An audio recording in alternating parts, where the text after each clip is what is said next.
Montana Television Network. This is the 10 o'clock news on Q2, Montana's news leader. Good evening and thanks for joining us tonight. I'm Russ Riesinger. Janelle has the night off. Democratic presidential hopefuls taking center stage tonight as the first test of this election season draws near.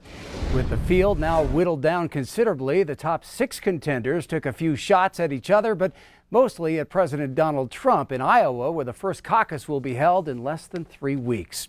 Well, the candidates also finally spent some time talking about foreign policy. CBS's Skylar Henry reports from Des Moines.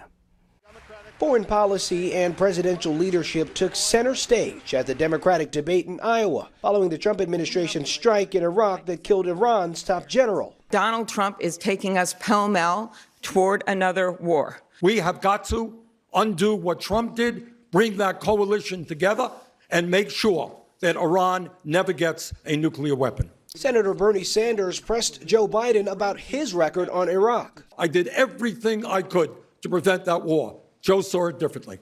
It was a mistake, and I acknowledge that.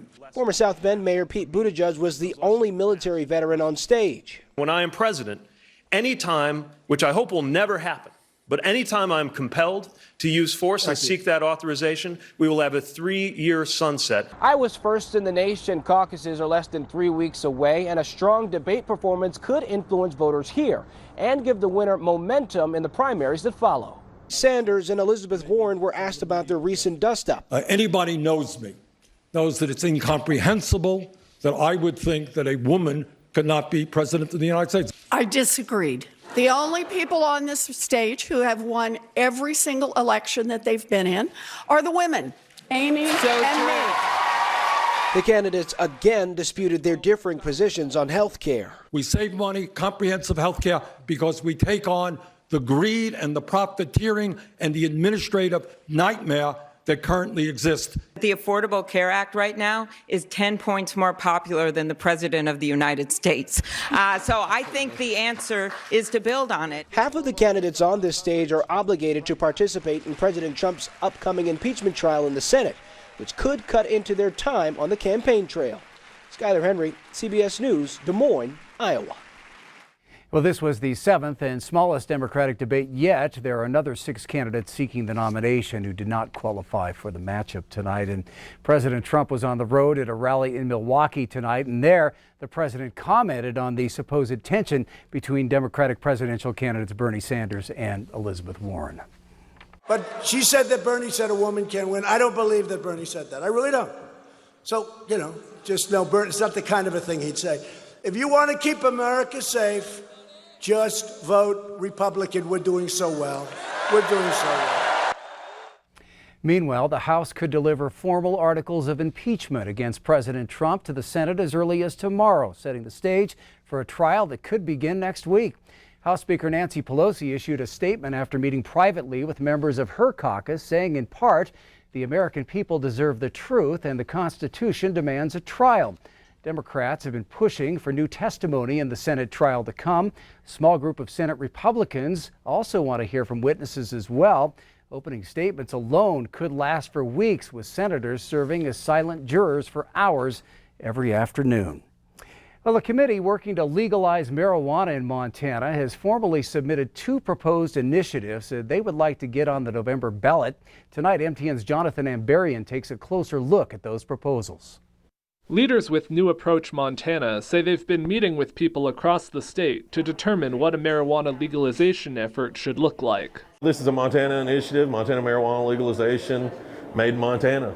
This week, they submitted the text of their proposed initiatives to the Montana Secretary of State's office. The first, a statutory initiative, is around 25,000 words long. It lays out the structure for a recreational marijuana system. The proposal would allow people 21 and over to possess and use small amounts of marijuana and would provide for small home cultivation. It would create licenses for adult use dispensaries, set a tax of 20% on recreational sales, and reduce the tax on medical marijuana to 1%. First and foremost, it's going to offer Montans a little more freedom. And, that's part of the ethos of Montana, is that we're free and that as adults we can make decisions on our own. Leaders say much of the structure comes from Montana's current medical marijuana laws. Nothing's going to be surprising there. The same rules apply that applied before for the most part. Just now we're opening the system for adults 21 and over. In contrast, the second initiative is just 2 words. It would amend the state constitution, which leaders believe is the only way they can make the minimum age 21 instead of 18. I'm very committed to 21 and over. And the recent studies have shown when you have a tightly regulated marijuana market, you can keep marijuana away from teenagers.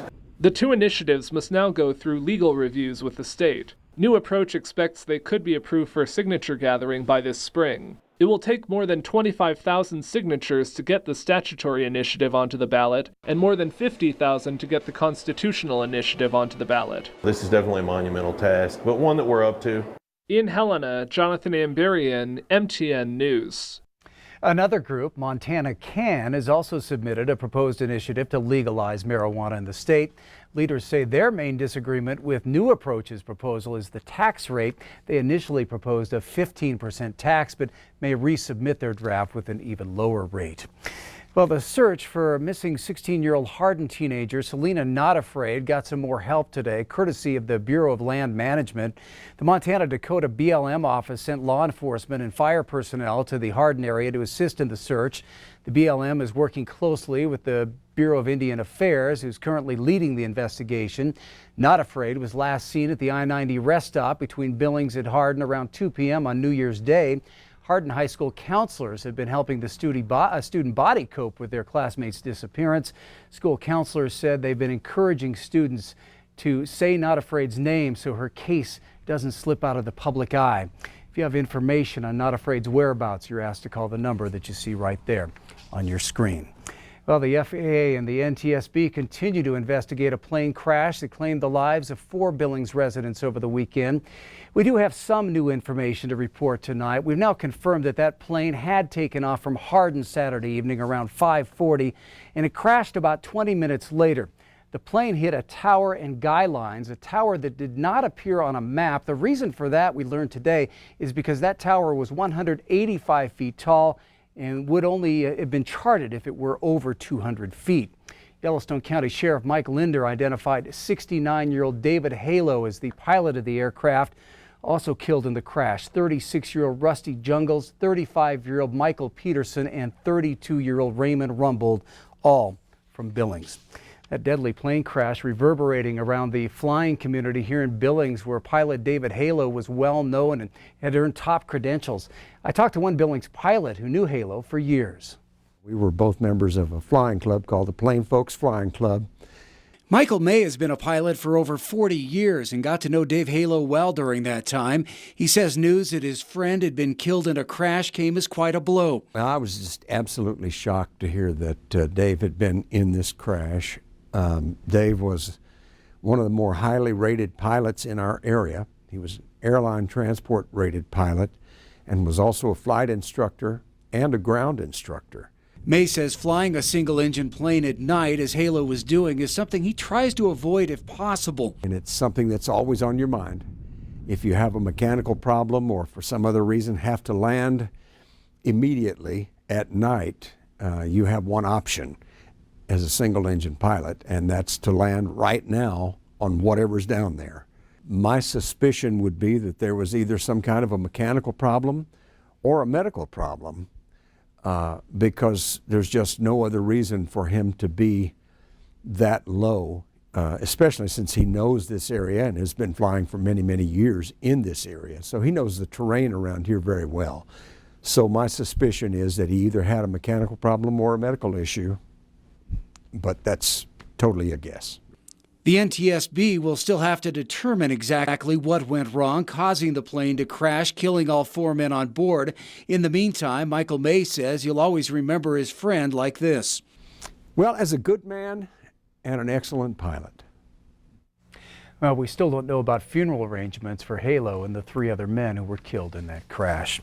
Suspect accused of stabbing a 56-year-old man multiple times at a downtown Billings hotel last night faces up to 20 years in prison. 29-year-old Andrew Leeper is now charged with felony assault with a weapon. Court documents state the victim told police just before 9 o'clock Leeper stabbed him in the stomach in the room the two were sharing at the Dude Rancher Lodge. A third man in the room told police he saw Leeper making punching motions toward the victim, but was unaware he had a knife. About 2 hours later, Leeper returned to the hotel and was taken into custody. The victim was taken to the hospital. In another meth sentencing today, a Billings tattoo artist is sentenced to 15 years in prison for trafficking and selling the drug at his tattoo parlor. 42-year-old Charles Eugene Vendetti was convicted in a jury trial back in August. During that trial, prosecutors presented evidence showing that Vendetti sold meth to an undercover agent on 3 occasions, with 2 of those drug buys occurring at Vendetti's tattoo business at 145 Grand Avenue in Billings.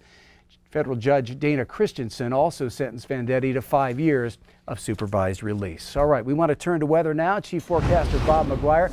Bob, another bitter cold night to get through, but we've got some warmer temperatures on the way, fortunately. We do have some good news for you. Of course, remember last night it dipped to 5 below zero is where we started. Since then, we've actually gone a little bit colder than that. We're now down to 6 below. But these were our reported low temperatures around the state. And as you'll see, Billings was 6 below. Elsewhere, we were into the teens below zero up across the High Line. Now, let me show you what's going to happen. Tonight, we're going to cool down to 8 below zero here in the Billings area. But it'll be teens and 20s below zero across the High Line. But what about tomorrow? Tomorrow, everything changes. Look at this. Billings low temperature tomorrow night, 0. That's not so bad. It'll be in the teens below zero up across the High Line. But then take a look at this. We'll be 17 degrees for the high on Wednesday, work our way into the 20s on Thursday and Friday. Over the weekend, we're back up into the 30s. Monday, 38 degrees, and we don't show it here, but maybe on Tuesday, possibly getting up to 44 degrees. Sounds pretty good, Russ. Back to you. Sounds real good. Thank you, Bob. Another nonstop flight is coming to the Bozeman-Yellowstone International Airport. Allegiant says it will begin offering nonstop flights from Bozeman to Nashville, Tennessee, beginning March 21st. The twice-a-week flights will leave and arrive on Thursdays and Sundays. The new Bozeman flight is part of a big expansion for the budget airline, which announced 44 new nonstop routes nationwide today. City of Livingston is one of 5 finalists in the running for $500,000 to revolutionize small businesses in the community. It's the first time a Montana town has been selected as a finalist for a TV small business makeover show. The Small Business Revolution, it's called, and anybody can vote to get Livingston on the show. If the town is selected, it will receive money to help revamp a number of stores and get professional advice from experts on the show. The competition is called the Top 5 Small Business Revolution Towns, and people can vote for Livingston from today until January 21st. Well, still to come on the Q2 10 o'clock news, a fuel spill from the air rains down on 6 schools, sickens more than 60 people, plus a children's author is making his dreams come true despite a disability. Then later in sports, it's Senior versus West Round 1. We go inside a packed Golden Dome on a cold night. You're watching MTN News with Janelle Slade and Russ Riesinger. Storm Tracker weather with Bob McGuire. And sports with Scott Breen. This is the 10 o'clock news on Q2, Montana's news leader.